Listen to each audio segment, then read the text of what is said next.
Thank you, Congressman Horsford. He mentioned the release of a report that we released this week called Beyond Broke, Why the Racial Wealth Gap is Important for National Economic Security. It's important to know, everybody know, that the Center for Global Policy Solutions did not produce this report all by ourselves. We worked with the Duke University and with researchers from the Carolina Population Center at the University of North Carolina, Chapel Hill. Derek Hamilton, where is Derek? Wave, wave, Derek, there he is over there. He's at the Milano Graduate School of International Affairs, Management and Urban Policy at the New School. And let me get Sandy Darity's organization correct. It's the Research Network for Racial and Ethnic Inequality at Duke University. They provided the very, very, very important statistical analyses and insight that we got with regards to what's happening in populations across the country. And with that, I would like to welcome to the stage Congressman Tony Cárdenas. Raised by hardworking immigrant parents, Tony Cárdenas was brought up with simple ideals that integrity and dedication were the keys to success. These are the qualities that he has brought to his 16-year career as a public servant for the people of the Northeast San Fernando Valley, and that he continues to offer today as a U.S. Congressman. Representative Cárdenas was first elected to the California State Assembly in 1996. He went on to serve 3 terms in the Assembly and was later elected to the Los Angeles City Council in 2003. After 16 years in public office, Representative Cárdenas has made history, becoming the first Latino elected to represent the San Fernando Valley in the United States House of Representatives. He currently sits on the House of Representatives Natural Resources and Budget and Oversight and Government Reform Committees. Actually, it says the first Latino elected to represent San Fernando Valley in the entire United States Congress, House or Senate. Please join me in welcoming Representative Cárdenas.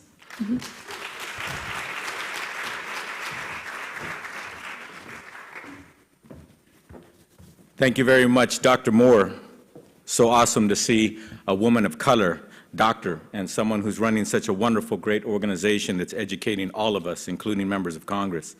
Thank you so much for convening this event, and also the Global Policy Solutions Organization for convening all of you wonderful people so that we can continue to be inspired to change this country for the better, and change this country only to make it more equal. Isn't that such a fundamental, basic thing that any human being would want anywhere on the planet? And yet, here in the United States of America, we still have yet to have equality in this great country. Speaking of that, I just want to say, I want to give greetings on behalf of the Hispanic Caucus, and as was mentioned earlier, the Tri-Caucus, as we call it, is of the Asian and Pacific Islander Caucus, the Black Caucus, and the Hispanic Caucus. We certainly coalesce together on many, many, many issues because we see eye to eye immediately on many of the things that we're talking about here in this conference. And in addition to that, I just want to say that there are many things that I bring to the table as a policy maker, and I've now been a policy maker going on 18 years. I was the first Latino to get elected to the state legislature in my community that is vastly minority, about 70% Latino and about 10% African American. In addition to that, as was said earlier, I may have been the first but not the last. I moved on to the city council after being in the state legislature, but I made sure that the person that replaced me was a Latino or a Latina. And then when I moved from the City Council of Los Angeles to Congress, I made sure that we have, in fact, the only woman elected in the City of Los Angeles is the person I supported to replace me on the City Council, Nuri Martinez, who also grew up in that same minority community. So where there were none, and I was the first, part of my job, and I impress upon you that it's part of all of our jobs, to constantly open doors and leave those doors open. Now, I am a congressman. We have 2 Latinos on the city council. We have 2 state legislators. So where there were none, there are now 5 people of color in a community that is vastly of color. In addition to that, I think it's important for us to understand that some of the things that we need to focus on this study and future studies is who in America are making the decisions, are making the legal decisions. I'm talking of the boardrooms of the biggest corporations in the world are right here in the United States, and they do not look like this room. In some boards, they have no people of color. On some boards, they're lucky to have maybe 10% women. And that's a place that I believe Congress has a role. We need to call the question. whether it's the largest banks in the world, whether it's the largest communications companies in the world, every single one of them are gleaning dollars out of our communities, yet at the same time, the decisions that are made look nothing like the communities that feed them.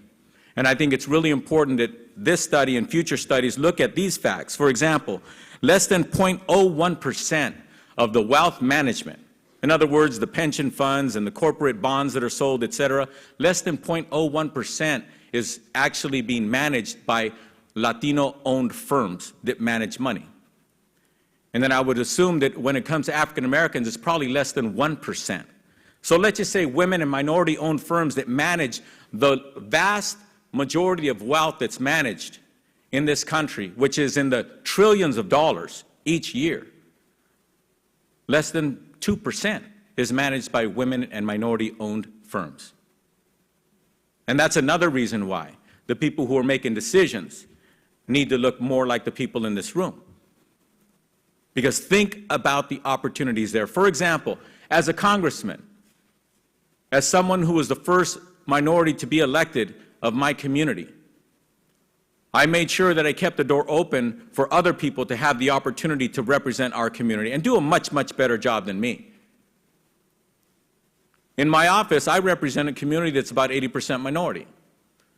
And therefore, my staff is about 80% minority. Ladies and gentlemen, we have to check ourselves and we have to be the change. We have to make sure that we don't make excuses as to why we want everybody else to do that, but we're not living it. Let's be real here. We have to be the change. And as every single one of us moves up, we have the opportunity to make those changes. And these are changes that are defensible. Remember I told you just a minute ago about minority-owned firms that manage money? Well, I happen to be in the Bay Area, and there was a gentleman, a fine, intelligent gentleman who has a tremendous, tremendous reputation in the wealth management community. Happens to be an African-American man. Happens to be the place where our current president, Barack Obama, actually had his team convene and decide what his first official team was going to look like in the White House. Was at an African-American firm's office. What a prestigious piece of history. But when I asked him, wow, so how much money are you managing now in this new paradigm shift where we have the first African-American president? He respectfully didn't say anything. When I say he respectfully didn't say anything, because he respects our president. And when I left, I talked to another minority broker that I know who knows this gentleman. I said, hey, what's going on? I mean, this guy is tight with the president and stuff, and he's got a great reputation in the industry. I said, is he getting access to be able to compete with the big boys because he's good enough to compete? And the person said, nah, he's not. He's thinking, why the heck is this guy saying this? Well, Congressman Cárdenas is saying that because I don't care who you are, we have to be the change. And we do not have to feel awkward in defending why we hired a woman, why we hired a person who's black, why we hired a firm that's Hispanic. That's a problem in this country. There's a problem where some people feel that I've made it and I am the symbol. And that symbol is critical and important. And yes, it is empowering. But what's more empowering is real, tangible change where we have good, qualified, intelligent people taking their place where they belong. And sometimes we are our worst enemies.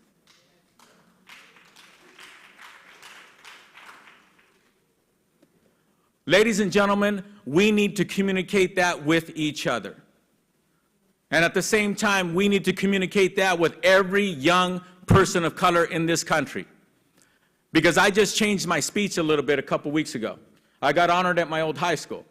And because I was at my old high school, I started thinking about what I was feeling like when I was a little insecure, extremely insecure teenager. Remember the son of immigrants growing up in a minority community, youngest of 11, first generation to go to college. None of my buddies went to college. The kids I grew up with, too many of them ended up in jail. Some of them are dead. And there I am, remembering what it was like to be 15, 16 years old. And it just came on to me, and I said, golly, was I insecure? And then I changed was to am. I have insecurities. But when we fall prey to those insecurities, we do dumb things. We hide behind decisions that we make that are not worthy of who we really are. Like being embarrassed to hire a woman or a minority in a position that they're damn qualified for because we're afraid of somebody criticizing us. Stop it already.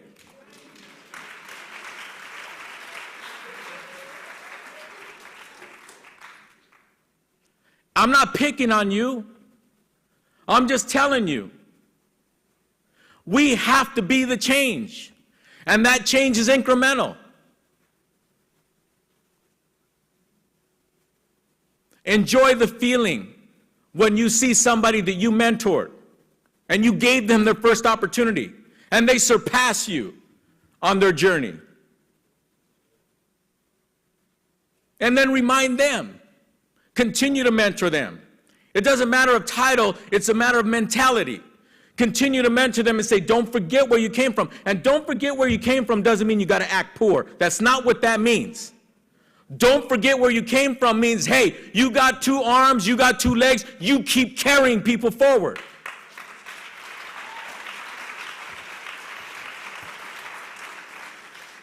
People with the right heart can do tremendous things. When I ran for office to be the first person of color, the Los Angeles Times wrote an article 3 weeks before the election was over. They said the 2 white people who supposedly moved into the district to run, they're going to win. They raised $250,000 each, and by the way, the kid from Pacoima, Tony Cárdenas, doesn't stand a chance.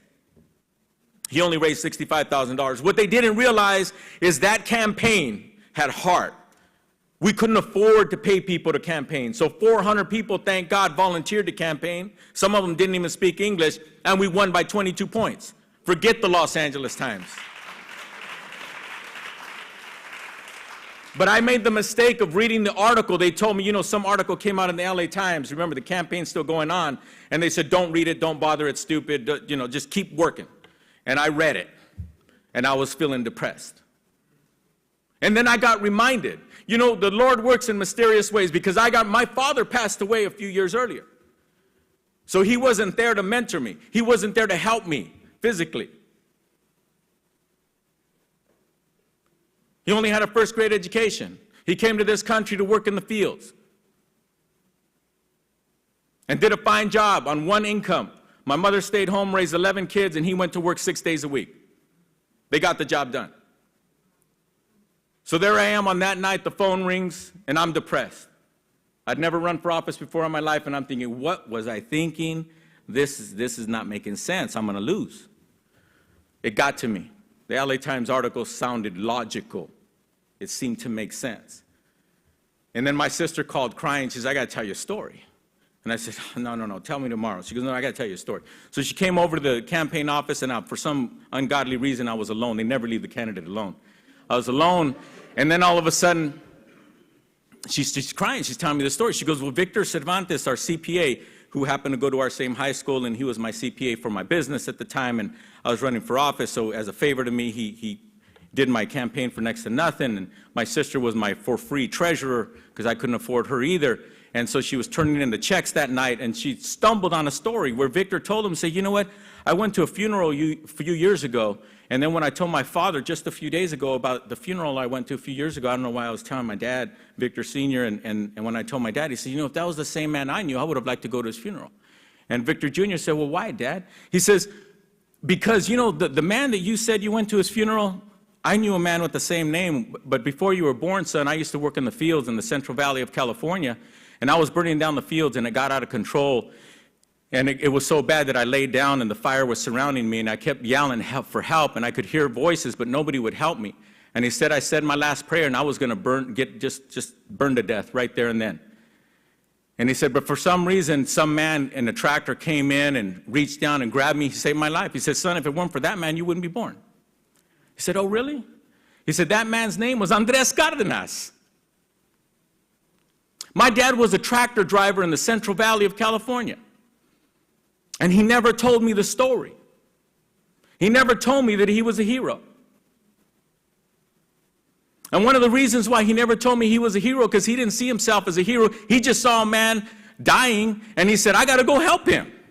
And he did it. So the next morning, I went over to my mother's house, and I said, Mom, did Dad save somebody's life? Remember back in the day?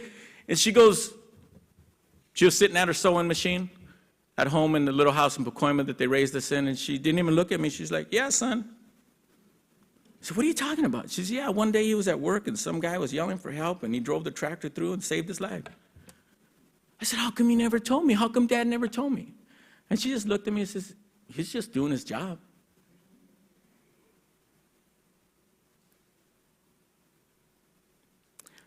Ladies and gentlemen, we were not put on this earth to gain titles.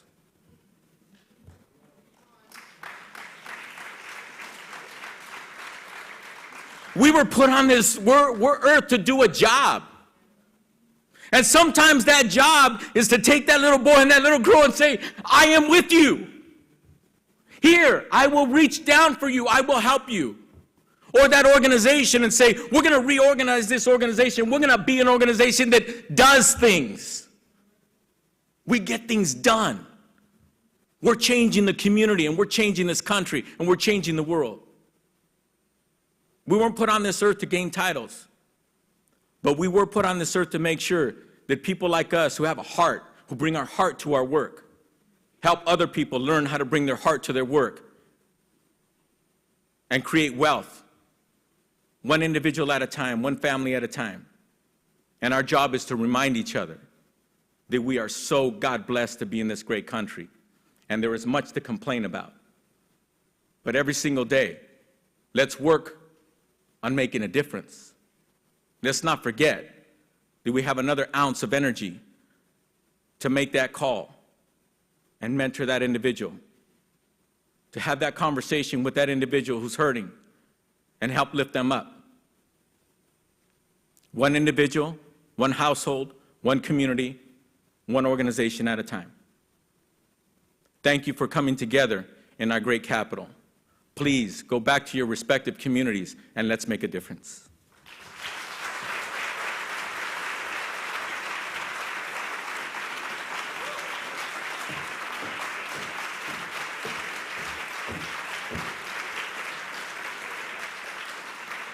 Can I tell you how powerful that was? I think you felt it as much as I did. That was powerful. Let's give him another round of applause.